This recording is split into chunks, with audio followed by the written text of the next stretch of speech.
मेरे को मर्डर किया है, हमने उसको भी मर्डर करवाइए। हम उसकी कत्ल देखना चाहते हैं, वो मेरा इंसाफ है।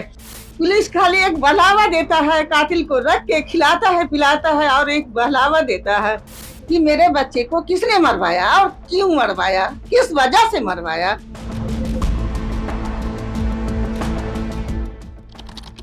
12 जून 2026 बिहार के दरभंगा में फैज नाम के लड़के को बेदर्दी से यामाहा के शोरूम में उसके केबिन में घुसकर एक शख्स मार देता है। वहीं 13 जून 2026 को एक और घटना होती है उत्तराखंड में देहरादून के विकास नगर में। यहाँ पानी के विवाद को लेकर विनोद कश्यप की हत्या हो जाती है। इम्तियाज नाम के युवक पर आरोप लगता है और फिर देखते ही देखते इम्तियाज के घर पर बुलडोजर चलता है। बिल्कुल चलना चाहिए। उसके बाद उसके घर पे तोड़ फोड़ हो जाती है, पूरे घर को तहस नहस कर दिया जाता है। दोस्तों बिल्कुल ऐसा होना चाहिए। क्यों? क्राइम कोई भी करे उसे सजा जरूर मिलनी चाहिए, लेकिन दूसरी तरफ फैज की हत्या करने वाले सोनू पर कोई ठोस कार्रवाई नहीं होती, जिसके बाद दरभंगा की सड़कों पर लोग कैंडल मार्च निकालते हैं। इस बोर्ड को देखिए जरा, फैज हम शर्मिंदा हैं, तेरे कातिल जिंदा है। फैज अहमद को जिस तरह से सोनू ने मौत के घाट उतार दिया, वो देखकर आपकी रूह कांप जाएगी। जुमे के दिन फैज नमाज के बाद अपने घर से खुशी खुशी ऑफिस के लिए निकलता है।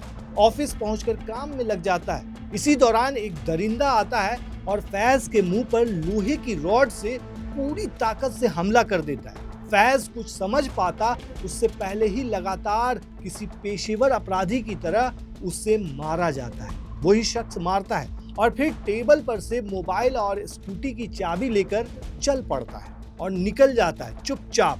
ये सभी वारदात सीसीटीवी में कैद हो जाती है। घटना के 24 घंटे के अंदर पुलिस ने 13 जून को आरोपी को गिरफ्तार कर जेल भेज दिया, लेकिन एक सप्ताह से भी ज्यादा समय बीत जाने के बावजूद मामले में गिरफ्तारी के अलावा कोई ठोस कार्रवाई नहीं की गई, जिस पर लोगों का गुस्सा फूट पड़ा। इंडिया में इंसाफ मुसलमान के लिए। आज ही मुसलमान जाए अपने आप को खोल ले और देख ले अपने आप को। सरकार मुर्दाबाद, प्रशासन मुर्दाबाद। वहीं दोस्तों फैज की मां और परिजन क्या आरोप लगाते हैं, सुनिए जरा। ये कहाँ का इंसाफ है? आप प्रशासन ने पकड़ा, हमको ये चाहिए इंसाफ। मेरे को मर्डर किया है, हमने उसको भी मर्डर करवाइए। हम उसकी कत्ल देखना चाहते हैं, वो मेरा इंसाफ है। नहीं तो कुछ इंसाफ नहीं है। पुलिस क्या कर रही है? आज एक सप्ताह हो गया, पुलिस कुछ नहीं की। पुलिस खाली एक बहलावा देता है, कातिल को रख के खिलाता है पिलाता है और एक बहलावा देता है।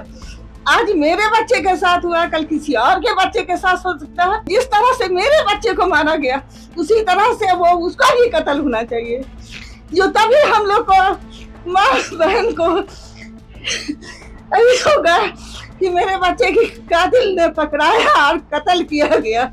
हमको कोई चीज नहीं चाहिए, कुछ नहीं चाहिए, हमको इंसाफ चाहिए।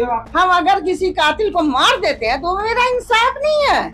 मेरा इंसाफ है कि हमको पता चलना चाहिए कि मेरे बच्चे को किसने मरवाया और क्यों मरवाया, किस वजह से मरवाया, वो मेरा इंसाफ है।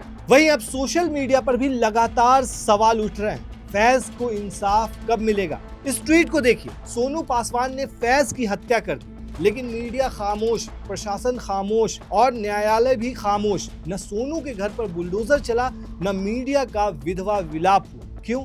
हत्या मुस्लिम की हुई है। अगर हत्या हिंदू की होती और हत्यारा मुस्लिम होता तो मीडिया प्रशासन सब जाग जाते और कठोर कार्रवाई होती। दोस्तों इस तरह की बातें अब सोशल मीडिया पर कही जा रही। अब सवाल ये उठता है कि आखिर इतनी देरी क्यों? अभी तक कोई ठोस कार्रवाई क्यों नहीं की गई? सीसीटीवी फुटेज की गहराई से जांच होनी चाहिए। आखिर शोरूम के आसपास कौन लोग मौजूद थे? किसने की फैज की रेकी? सोनू पासवान को किसने लाइनअप किया? और विवाद क्या था? कोई कह रहा है कि विवाद ये था कि कुछ पैसे बाकी थे फैज के यहाँ, जिसकी वजह से उसको धमकी मिल रही थी।